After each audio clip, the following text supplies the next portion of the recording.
Hi hello నమస్తే అందరు బాగున్నారు కదా. నేను కూడా బాగానే ఉన్నాను. ఈరోజు వీడియోలో రిలయన్స్ అనిల్ అంబానీ గారి స్టాక్స్ ఒక 3 స్టాక్స్ గురించి మనం మాట్లాడుకుందాం.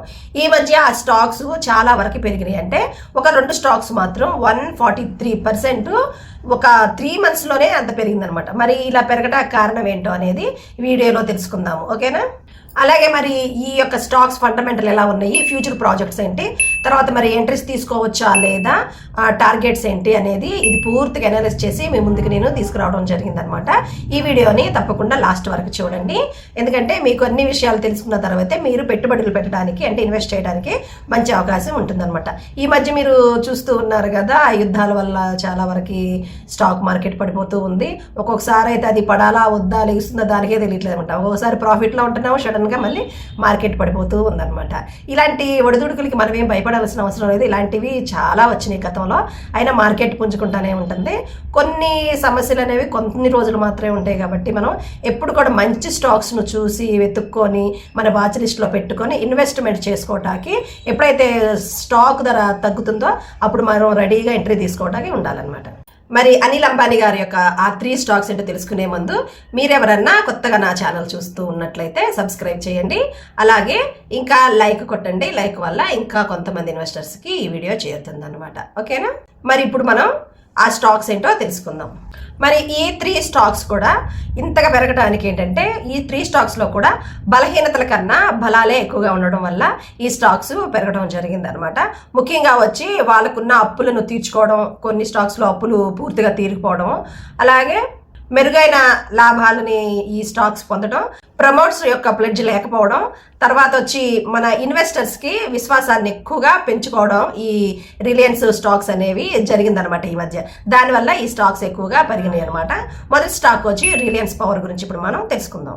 ఈ రిలయన్స్ పవర్ అనేది అంతకుముందు కూడా నేను ఒకసారి మీకు వీడియో చేసి చెప్పాను అనమాట. అప్పుడు ఎంత ఉంది అంటే ఏప్రిల్ లాస్ట్ వీక్లో నేను చెప్పాను. అప్పుడు 32 రూపాయల దగ్గర ట్రేడ్ అవుతున్నప్పుడు నేను ఒక వీడియో చేశాను అనమాట. ఇప్పుడు ప్రస్తుతం వచ్చి 63 రూపాయల దగ్గర ఇది ట్రేడ్ అవుతూ ఉంది. మరి నేను అప్పుడు చెప్పిన దానికి ఇప్పటికి ఎంత పెరిగిందో చూసారా, దాదాపు 114% ఇది పెంచుకోగలిగింది అనమాట. మరి నేను అప్పుడు చెప్పినప్పుడు రిలయన్స్ పవర్ ఎవరైనా కొన్నట్లయితే కామెంట్లో తెలియచేయండి. వాళ్ళు ఇప్పుడు చాలా ప్రాఫిట్లో ఉన్నారనే తెలుస్తుంది. అయితే ఇప్పుడు ఈ స్టాక్ అనేది 66 రూపాయల 50 పైసల దగ్గర, అంటే 52 వారాలు 52 వీక్స్కి దగ్గరలో ఉందన్నమాట. ఇప్పుడు ఈ స్టాక్లో కరెక్షన్ కూడా వచ్చే అవకాశాలు ఉంటాయి. ఇది జస్ట్ 2,23,00,000 మార్కెట్ క్యాప్ ఉన్న స్టాక్ అనమాట, పెన్నీ స్టాక్ అనమాట. దీని యొక్క ఆర్థిక పరిస్థితి చూస్తే నికర లాభం కానీ అంటే Q4 2025లో దీని యొక్క నికర లాభం కానీ ఆదాయం కానీ ఇవన్నీ కూడా బాగా పెరిగినాయి. దాదాపు నికర లాభం వచ్చి 125 కోట్లు నికర లాభం పెంచుకుంది. అలాగే ఆదాయం వచ్చి 131.59% లాభాన్ని ఇది పెంచుకోగలిగింది అనమాట ఈ Q4 రిజల్ట్స్లో. అయితే ఈ రిలయన్స్ పవర్కి అప్పులు ఒకప్పుడు 28,500 కోట్లు అప్పులు ఉంటాయి అనమాట. ఇది నెమ్మదిగా ఒక్కొక్కటి కొంచెం కొంచెం పెంచుకుంటూ ఇప్పుడు 15,000 కోట్ల అప్పులు మాత్రమే దీనికి ఉన్నాయి. మరి ఇప్పుడు మనం ఫ్యూచర్ ప్రాజెక్ట్స్ ఏంటో తెలుసుకుందాం. అయితే దీనికి ఫ్యూచర్ ప్రాజెక్ట్స్ అనేవి రెన్యూబుల్ ఎనర్జీ అని, సోలార్ పవర్ ఎనర్జీ అని, తర్వాత వచ్చి బ్యాటరీ స్టోరేజ్ ప్రాజెక్ట్స్ అని, ఇలా రకరకాలైన చాలా ప్రాజెక్ట్స్ అనేవి దీని సొంతం చేసుకుందనమాట. అయితే ఈ కంపెనీ బ్యాటరీ ప్రాజెక్ట్స్ను 25 సంవత్సరాలకు కాంట్రాక్ట్ని ఇదే సాధించుకుందనమాట. అలాగే భూటాన్ నుంచి వచ్చిన ప్రాజెక్ట్స్ కూడా దీనికి చాలానే ఉన్నాయి. ఇక ప్రాజెక్ట్స్ వైజ్గా చూసుకుంటే దీనికంటే పనులు అనేవి చాలా ఎక్కువగానే ఉన్నాయి ప్రాజెక్ట్స్. ఫ్యూచర్లో ఇది బాగా ఎదుగుతుంది అనేది ఈ ప్రాజెక్ట్స్ అన్ని చూసుకుంటే మాత్రం తెలుస్తుంది. మరి ఇప్పుడు మనం దీంట్లో ఇన్వెస్ట్ చేయవచ్చు అంటే చక్కగా చేయొచ్చు. షార్ట్ టర్మ్కి అయితే ఇది 58 రూపాయల నుంచి 60 రూపాయలు ఈ మధ్యలో మనం డిప్లో కొనుగోలు చేసి, టార్గెట్స్ అయితే 65 నుండి 70 రూపాయల దాకా కూడా దీన్ని షార్ట్ టర్మ్లో టార్గెట్స్ పెట్టుకోవచ్చని విశ్లేషకులు గట్టిగా చెప్తూ ఉన్నారనమాట. అయితే ముందే చెప్పాను కదా, ఇప్పుడైతే ఇది 52 వీక్స్కి దగ్గరగా ఉంది. దీంట్లో 52 వీక్స్కి దగ్గరగా ఉన్నప్పుడు ఎప్పుడైనా కొంచెం కరెక్షన్ అనేది వస్తుందన్నమాట. ఎందుకంటే అప్పుడు సెల్లింగ్ ప్రెషర్ అనేది ప్రాఫిట్ని బుక్ చేసుకోవడంలో ఉంటుందన్నమాట. అయితే లాంగ్ టర్మ్కి ఎప్పుడు కొనాలంటే ఇది 100 రూపాయలు చేరిన తర్వాత మనం కొనుక్కుంటే లాంగ్ టర్మ్కి ఉంచుకోవచ్చు. ఎందుకంటే ఇది ఈ స్టాక్ మాత్రం లాంగ్ టర్మ్కి చాలా అనుకూలంగా ఉంది. చెప్పాను కదా చాలా ప్రాజెక్ట్స్ ఉన్నాయని. ఈ ప్రాజెక్ట్స్ అన్ని అవ్వాలంటే కనీసం అంటే 5 సంవత్సరాల వరకు కూడా కాంట్రాక్ట్స్ని ఇందులో కలిగి ఉందని చెప్పాను కదా. ఇది లాంగ్ టర్మ్కి మంచి బెస్ట్ స్టాక్ అనేది. మనం ఇక్కడ తెలుసుకోవాలి. కానీ షార్ట్ టర్మ్కి కొంచెం చాలా జాగ్రత్తగా ఉంటూ ఎప్పటికప్పుడు అబ్జర్వేషన్ చేసుకుంటూ అనాలిసిస్ చేసుకుంటూ ఈ స్టాక్లో ఎంటర్ అవ్వాలి షార్ట్ టర్మ్ కోసం. మరి ఇక రెండవ స్టాక్ వచ్చి రిలయన్స్ ఇన్ఫ్రాస్ట్రక్చర్ లిమిటెడ్ అనమాట. ఈ స్టాక్ ప్రస్తుతానికి 374 దగ్గర ట్రేడ్ అవుతా ఉంది. 52 వీక్స్కి గరిష్టంగా 420 రూపాయల దగ్గరగా ఉందన్నమాట. అంటే ఇది కూడా 52 వీక్స్కి దగ్గరగా ఉన్న స్టాకే కాబట్టి కొంచెం సెల్లింగ్ ప్రెజర్ అనేది ప్రస్తుతానికి ఉంటుంది. అయితే గత సంవత్సరంలో ఇది 82.3% పెరుగుదలని ఈ స్టాక్లో మనం చూసామన్నమాట. ఈ రిలయన్స్ ఇన్ఫ్రాస్ట్రక్చర్లో 1.25 కోట్ల అలాట్మెంట్ షేర్స్ జరిగినాయి అనమాట. అంటే దాదాపు 300 కోట్ల షేర్స్ విలువైన షేర్స్ని ఇందులో కొనుగోలు చేయడం జరిగింది. దానివల్ల ఏంటంటే ఈరోజు ఈ షేరు ఒకేసారి 3% అనేది పెరగడం జరిగింది అనమాట. అయితే ఇది కంపెనీ యొక్క బలాన్ని సూచిస్తుంది. అయితే దీని యొక్క ఆర్థిక పరిస్థితి ఏంటంటే Q4 2025 ఫైనాన్షియల్ ఇయర్లో ఇది ఆర్థిక లాభం కానీ తర్వాత నికర లాభం కానీ ఆదాయం కానీ ఇవన్నీ కూడా లాస్ట్ ఇయర్ కంటే ఈ ఇయర్ ఎక్కువగా పెంచుకోగలిగింది అనమాట. అయితే ఈ స్టాక్లో ఫ్యూచర్ ప్రాజెక్ట్స్ ఏంటియో మనం ఇప్పుడు చూద్దాము. డిఫెన్స్ సెక్టర్స్లో ఒక 10,000 కోట్ల ఆర్డర్తో ఇది భాగస్వామ్యం కలిగి ఉందన్నమాట. అయితే ఎయిర్ క్రాఫ్ట్లను అప్గ్రేడ్ చేసే లక్ష్యంతో ఇది దాదాపు 5,000 కోట్ల ఆర్డర్స్ని కలిగి ఉంది. అయితే టెక్నికల్గా మాత్రం ఇది చాలా బుల్లిష్గా ఉందన్నమాట ఈ షేరు. ఇది లాంగ్ టర్మ్కి కానీ షార్ట్ టర్మ్కి కానీ రెండింటికి కూడా మంచిదని నిపుణులు చెప్తూ ఉన్నారు. లాంగ్ టర్మ్ ఎందుకు మంచిది అంటే దీనికి చెప్పాను కదా ఇప్పుడు నేను చాలా ప్రాజెక్ట్స్ ఉన్నాయని. ఆ ప్రాజెక్ట్స్ అలాగే అప్పులు అనేవి చాలా శూన్యం అనమాట. ఈ స్టాక్స్లో మాత్రం అప్పులు అనేవి లేవు.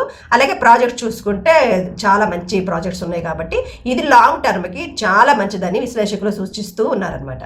అయితే షార్ట్ టర్మ్ మాత్రం ప్రస్తుతానికి అంత అనుకూలంగా లేదు. ఎందుకంటే ఇది ప్రస్తుతానికి 56.52% ఇది బాగా పెంచుకొని ర్యాలీ అయిందనమాట.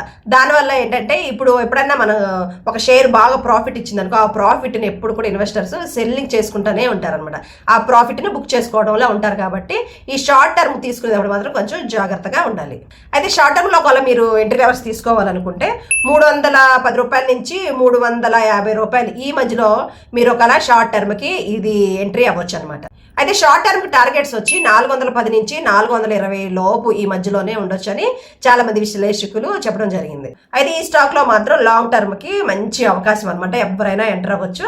ఎందుకంటే ప్రైస్ కూడా మంచి అట్రాక్షన్ వాల్యుయేషన్ లోనే ఉంది కాబట్టి లాంగ్ టర్మ్ కి ఇది ఎంట్రీస్ తీసుకోవచ్చు అనమాట. మరి మూడో స్టాక్ గురించి తెలుసుకునే ముందు మీ అందరికీ తెలుసు కదా మనకి టెలిగ్రామ్ ఛానల్ ఉందని. ఆ టెలిగ్రామ్ ఛానల్లో మీరు కూడా జాయిన్ అయితే నేను ఎప్పటికప్పుడు అక్కడ స్టాక్ మార్కెట్కి సంబంధించిన న్యూస్ని అప్డేట్ చేస్తూ ఉంటానన్నమాట. మన డిస్క్రిప్షన్లోనే లింక్ ఉంటుంది, దాన్ని ఓపెన్ చేసి ఎవరైనా జాయిన్ అవ్వకపోతే జాయిన్ అవ్వండి. మూడవ స్టాక్ వచ్చి రిలయన్స్ హోమ్ ఫైనాన్స్. ఇది పెన్నీ స్టాక్ అనమాట. ఇది ప్రస్తుతానికి 7 రూపాయల దగ్గర ట్రేడ్ అవుతూ ఉంది. ఈ మధ్య అంటే ఒక నెలలోనే ఈ షేర్ పెరగడం జరిగింది అనమాట. అంతకుముందు ఇది 2 రూపాయలు 3 రూపాయల దగ్గర ఉన్నప్పుడు ఒక న్యూస్ రావడం వల్ల ఇలా జరిగింది అనమాట. ఏ న్యూస్ అంటే ఇందులో అప్పులు ఉన్నాయి, చాలా అప్పులు ఉన్నాయన్నమాట. అప్పులు ఏంటో కూడా చెప్తాను. అప్పులు కొంచెం తగ్గినాయి అనే ఒక న్యూస్ వినడం వల్ల, పాజిటివ్ న్యూస్ వినడం వల్ల ఇంకా మన రిటైల్ ఇన్వెస్టర్స్ ఉన్నారు కదా వాళ్ళు ఈ షేర్ని బాగా కొనడం జరిగింది. దానివల్ల ఈ షేర్ 7 రూపాయల దాకా పెరగడం జరిగింది అనమాట. ఇప్పుడు ఈ షేర్ని సెల్లింగ్ ప్రెజర్లోనే ఉంది. అయితే ఈ షేరు 380 కోట్ల మార్కెట్ క్యాప్ కలిగిన షేర్ మాత్రమే అనమాట. అయితే ముఖ్యంగా మీరు ఈ విషయాన్ని మీరు వినాలి. ఎందుకంటే ఈ కంపెనీని సెబీ బ్యాన్ చేసిందనమాట. అంటే 2023 ఆగస్టులో దీని మీద బ్యాన్ విధించింది. ఎందుకంటే దీనికి లోన్స్ తీసుకుని ఉందన్నమాట. అయితే రెగ్యులర్గా ఇది పే చేయకపోవడం వల్ల బ్యాన్ విధించడం జరిగింది. ఆర్థిక పరిస్థితి అనేది చాలా బలహీనంగా ఉంది. అలాగే దీనికి అప్పులు అనేవి చాలా ఉండడం వల్ల ఈ స్టాక్ని మనం ఎంత అవాయిడ్ చేయగలిగితే అంత మంచిది. ఎందుకు ఈ విషయాన్ని మళ్ళీ నేను ఇప్పుడు చెప్తూ ఉన్నానంటే ఇది సడన్గా ఒక నెలలో 3 రూపాయలు 2 రూపాయల దగ్గర ఉన్న స్టాకు 7 రూపీస్ దాకా వెళ్ళిపోయింది అనేసి చాలా మంది కొనటానికి ఎగబడతా ఉన్నారు. కాబట్టి దీనికి మాత్రం ఈ సెబీ బ్యాన్ ఒకటి ఉంది. ఆర్థిక పరిస్థితి బాగాలేదు, అప్పులు ఉన్నాయి. ఈ విషయాలన్నీ కూడా మీరు గుర్తుపెట్టుకొని ఈ స్టాక్ని ఎంత అవాయిడ్ చేయగలిగితే అంత మంచిదని నేను ఈ స్టాక్ని మెన్షన్ చేయడం జరిగిందనమాట. ఎందుకంటే ఇది లాంగ్ టర్మ్ కానీ షార్ట్ టర్మ్ కానీ దేనికి కూడా మంచిది కాదు. ఎందుకంటే దీని యొక్క స్థితి బలహీనంగా ఉంది. అలాగే చాలా రిస్కులు ఎదుర్కోవాల్సి వస్తుంది. కాబట్టి మీరు ఈ స్టాక్ జోన్లోకి వెళ్ళకోకుండా ఉంటారని ఈ వీడియో చేస్తూ ఉన్నాను. ఇంకొకసారి ఈ 3 స్టాక్ గురించి నేను చెప్తున్నాను. రిలయన్స్ పవర్ అయితే లాంగ్ టర్మ్కి చాలా అనుకూలంగా ఉంది. దేనివల్ల అంటే ప్రాజెక్ట్స్ ఉన్నాయి, తర్వాత అప్పులు అనేవి చాలా వరకు తగ్గిపోయినాయి. ఒక 15,000 కోట్లు మాత్రమే ఉన్నాయి. తర్వాత వచ్చి ఇది లాంగ్ టర్మ్కి మంచిది కదా. షార్ట్ టర్మ్కి మాత్రం చాలా జాగ్రత్తగా ఉండాలి ప్రస్తుతానికి. ఎందుకంటే దీంట్లో సెల్లింగ్ ప్రెజర్ అనేది 52 వీక్స్ దగ్గరికి వచ్చింది కాబట్టి పడే అవకాశాలు ఉంటాయి. అది మీరు జాగ్రత్తగా చూసుకుంటూ ఉండాలి. ఇంకా రెండవది వచ్చి రిలయన్స్ ఇన్ఫ్రాస్ట్రక్చర్ లిమిటెడ్. ఇది కూడా డిఫెన్స్ మరియు ఇన్ఫ్రాస్ట్రక్చర్ ప్రాజెక్ట్స్ చాలానే ఉన్నాయి. దానివల్ల ఏంటంటే ఇది లాంగ్ టర్మ్కి చాలా మంచిది. అలాగే 25 సంవత్సరాలకు గాను కాంట్రాక్ట్స్ కలిగి ఉందన్నాను కదా, దానివల్ల ఇది లాంగ్ టర్మ్కి చాలా మంచిది. మీరు ఎంట్రీస్ తీసుకోవచ్చు. అయితే షార్ట్ టర్మ్కి అయితే చెప్పాను కదా, 301 నుంచి 350 రూపాయల మధ్యలో మీరు షార్ట్ టర్మ్కి ఎంట్రీస్ తీసుకోవచ్చు అనమాట. ఇక మూడో స్టాక్ గురించి చెప్పాను కదా, రిలయన్స్ హోమ్ ఫైనాన్స్. దీనికి అప్పులు, ఆర్థిక స్థితి ఏం బాగాలేదు, అందుకోసం దీన్ని పూర్తిగా అవాయిడ్ చేయమని నా సలహా అనమాట. మరి ఈ స్టాక్ లో మీరు ఒకరు ఇన్వెస్ట్ చేయాలనుకుంటే మీరు సొంతగా కూడా అనలైజ్ చేసుకోండి. అన్ని న్యూస్ని చూడండి, అన్ని వెబ్సైట్ని పరిశీలించి మీరు ఒక నిర్ణయానికి రావచ్చు. లేదా మీకు తెలిసిన ఏమైనా ఎక్స్పర్ట్స్ని సంప్రదించి మీరు ఇన్వెస్ట్మెంట్ సలహాలని పొంది మీరు యొక్క ప్లాన్స్ని ఇందులో అమలు చేయొచ్చు అనమాట. ఓకేనా? మరి ఈ వీడియో కనుక మీకు నచ్చుంటే షేర్ చేయండి, లైక్ చేయండి, కామెంట్ చేయండి. మరొక మంచి వీడియోతో మీ ముందుకు వస్తాను. అంతవరకు సెలవు. నమస్తే.